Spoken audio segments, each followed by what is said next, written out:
Hi, I'm Dr. Amol Gupta, and I want to thank you for joining me on another episode of the Medicine Mentors, where we interview masters in medicine, leading physicians at the top universities across the United States, to learn from their experiences and derive key insights, traits, and best practices that can guide medical students and residents. Described by many as the ultimate mentor, Dr. Centor is the former dean for the Huntsville Regional Medical Center and professor emeritus of medicine at the University of Alabama at Birmingham. Dr. Centor has held many prestigious positions in national organizations and has served as the president of the Society for Medical Decision Making, the Association of Chiefs of General Internal Medicine, and the Society of General Internal Medicine. He's also been the Chair Emeritus of the American College of Physicians Board of Regents. With over 100 publications in highly prestigious peer-reviewed journals, Dr. Centor knows how to ask the right question to advance the evidence of excellence in medical education. I can't tell you what an honor it is, sir, for giving us an opportunity to learn more about your life story and experiences. Thank you very much for that very kind introduction. Dr. Centor, you have a career full of successes. It's not a mystery to any of us, but I would like to dive a bit deeper. And many times the childhood is where all of this process starts. And so can you go back to your childhood and walk us through the journey, how it started and what major events shaped your journey? So I grew up in a very small town of about 8,000 in the mountains of southwestern Virginia. And growing up in a small town, I think really you couldn't help but embrace the socioeconomic diversity because everybody went to the same school. So I always had a sense of what my role was and how fortunate I was in some of the opportunities I had compared to some of the people who were my friends who went to school with. When I was in high school, somewhat traumatically at the time, one of the best things that happened to me is right before my 11th year in high school, we moved from a small town, Marion, Virginia, to Richmond, Virginia. And so I had to fit in a new place where nobody knew me. It allowed me to reinvent myself a little bit. I think the biggest thing was that I had the opportunity to experience a variety of different things before I got to college and then made a really good decision about where I went to college. When you look at your childhood and when you look at your childhood versus the childhood of many other people today who have not reached the accolades that you have, are there certain traits or values or emphasis that you placed on certain principles that you think have been a determinant behind fueling your success? Yeah, my father was a PhD psychologist, and he sort of beat into my head in a nice way that you didn't really know something until you could explain it to someone else.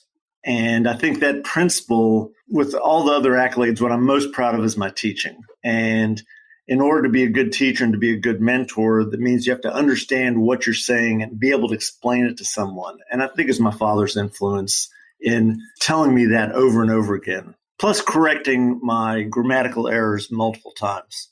Have there been moments of failure in this journey? And can you share maybe one or two examples and how you overcame that to continue this process? Yeah, I had a very mediocre second year in college when I probably partied a little bit too much. And that summer, for the second time, I had a job at a hospital for emotionally disturbed children. And during that summer, I decided I really did want to go to medical school. It wasn't just what my mother was telling me I should do. And so I went back and I was enthused and forgot about the mediocre second year and had a great third year and had good enough scores to get into medical school. I was told at the beginning of my third year that I probably would not be able to get into medical school because of my GPA. I said, what if I get a 4.0? They said, well, then you'd probably get in. So I was convinced I had to get a 4.0 my third year, so I really buckled down. When I started medical school, I was a mediocre student again. Part of it was dating my current wife and being a little bit more interested in that than I was in what I consider the two most horrible years of schooling that anybody could ever imagine on anyone. But then when I got to my third year, I really blossomed. So I was never a star student, although I got really good recommendations for my third year and my fourth year. But the first 2 years, I just wasn't that good. I did 1 year of a renal fellowship, hated it. I was playing with rat kidneys and actually quit it. And everybody said, that's the biggest mistake and you'll never succeed in academics. I was actually told that by the division chief at the time. And one of the great pleasures of my life was when he introduced me 10 years later as one of his boys, which I thought was somewhat ironic because I was giving grand rounds at an institution where he was then the chair of medicine. So yeah, I've had many, many failures. How does your mind process failure or process a challenge? As soon as you're told a paper that you thought was phenomenal should get accepted is rejected, walk me through the mechanics of how your mind processes that. Well, I think the best example is the article that is the most cited one that I ever wrote about sore throats. It was rejected by 2 other journals before I finally went to the brand new Journal of Medical Decision Making that nobody had heard of. And this very, very kind editor helped me turn my horrible writing into an acceptable paper that nobody knew about for a long time, or most of the citations started occurring about 20 years later. But what I learned was that I had to write better because that was part of my problem. So I had to devote time to improving. And so I think what I learned from every failure that I've had is that either I'm going in the wrong direction and that just doesn't fit me at all. So let's forget about that. There's this great book called First Break All the Rules. And in that book, it focuses on work on your strengths and minimize your weaknesses rather than try to fix all your weaknesses. Now, I've tried to do that throughout my entire career. I think I know what I'm good at and what I'm not good at, and I try not to attack things that I'm not good at. How is it that somebody who is uncertain about their strengths and even more uncertain about their weaknesses can start the process of identifying that, yeah, this is what I'm good at, and this is what I need to focus on, and this is what I'm not good at, so I need to find people who can help me on that side? I think for most of us, what we're good at is what we love. For a long time, I really did not like writing, but I knew that it was essential for me to learn how to write. And so midway through my career, I started writing a blog, mostly so that I would learn how to write. Because if you write every day, then you get better at writing. So it was a weakness, but I wasn't a horrible weakness. It was something that I just hadn't devoted enough time to. And now I write fairly easily. I still don't think I'm a great writer. I think there are many people who write much better. But I was always a good speaker. I could always talk. I could always tell a story. And I could always do things on rounds and teaching medicine that I felt that I was very good at. I wasn't quite as good as I thought I was early on, but fortunately I had a great person help me go to another level. You've been described, from what I've read online, as the ultimate mentor.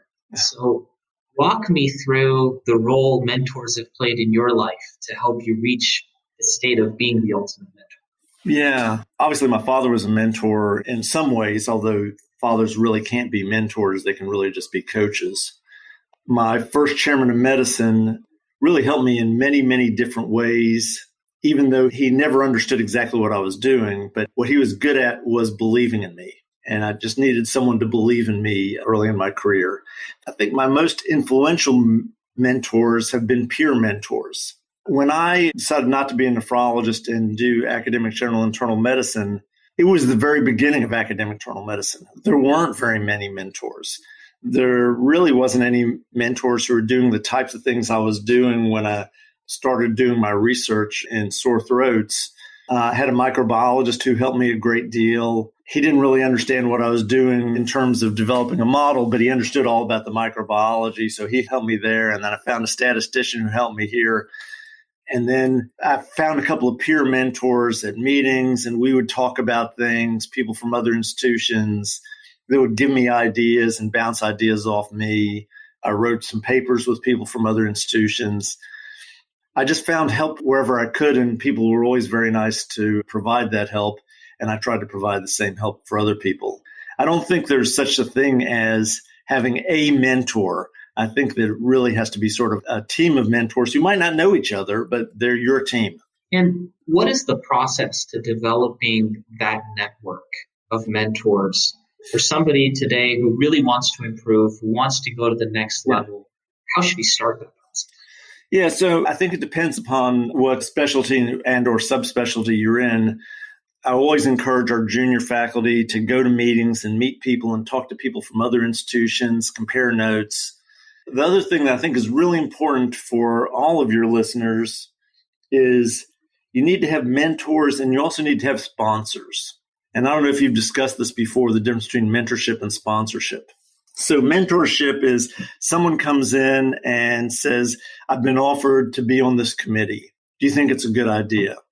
Well, when I was the division chief, I couldn't really be a mentor because they were reporting to me. But now that I'm just the old guy hanging around, being a little bit like Yoda and providing wisdom, hopefully, I can say, okay, does this fit where you're going? Someone who can say, hey, that's very flattering, but what is it going to mean for you? What are you going to have to give up to do that? That's what a really good mentor does, is allows you to make the decision that you want to make, but that you don't have the courage to make until the mentor says it's okay. The sponsor is someone who gives you opportunities. So, for example, we have a mid-level faculty member now who, when he's a junior faculty member, he's outstanding, and I recommended him for a committee at the American College of Physicians. I'm not really his mentor, but I sponsored him. I wrote a letter for him. I let him know the opportunity was there. And so it's important to have mentorship, but it's really important to be in a situation when you're trying to find a good situation where it's clear that there are people there who will sponsor you for opportunities. So you talk about the role of the mentor. Now, if we move to the role of the mentee, and in seeking that mentorship, what have been some of the traits that you've seen or the habits of some of the most successful mentees who have been able to grasp the most from their mentors or their sponsors? Not being scared to talk to their mentor. So good mentors make themselves available. Good mentees take advantage of that. They don't overdo it, but they come around and ask questions, schedule meetings, ask for help. The peer mentorship is slightly different. The peer mentorship is having a really good friend that you talk about these things with all the time. So about midway through my career, I knew that I was publishing enough, but what I really, really love is medical education. And so I have a colleague who is just as interested in being a great educator as I was. And we would talk at least every week, if not more often, about techniques we were using, trying new techniques on rounds, critiquing each other's talks. We would go to each other's talks and we'd give a very, very frank critique of the talk afterwards. How can you make this a better talk? What did you do well? Why was that a crappy slide? And being able to do it honestly. So a mentee has to be able to take that criticism and use it.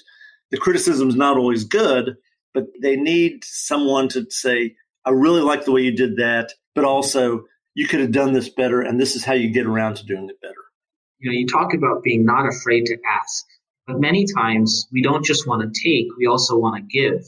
And we're really not, a lot of times, in a position to give to our mentors. How do we bridge that gap?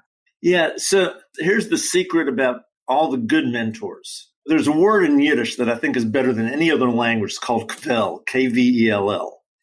And that's the special pride you get when your offspring do something great, like your son makes the winning basket in a basketball game. Well, that feeling of pride, really that word describes when one of my mentees or someone I've sponsored has great success. I feel so good inside.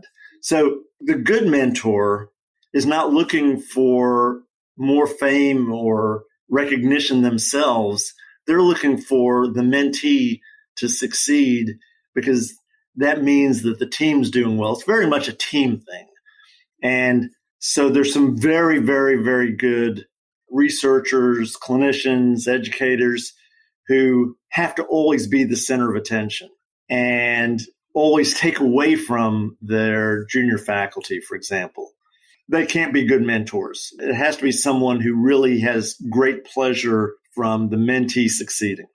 Is there anything that you wish you knew, or maybe the one thing that you wish you knew when you started residency or medical school that you today feel absolutely convinced about and wish you would have had somebody tell you at that time? Yeah. I wish I knew that clinical reasoning was a career path. It took me a long time to get there. I was always interested in clinical reasoning. I was always interested in lab interpretation, but it didn't have a name. And so it has a name now. So there are plenty of medical students and interns and residents who plan a career focused on clinical reasoning and trying to be great diagnosticians. I sort of got to it in a serpentine path. And my passion right now is clinical reasoning and teaching clinical reasoning in ways that help the learners grow. Because if the learners grow every day, then that's all the success I need. I had more success than I ever deserved anyway. But when the learners are growing and I'm imbuing them with that love of clinical reasoning, then I'm a very happy man. This was an absolute honor, Dr. Centor, to have you. Oh, it's been a pleasure.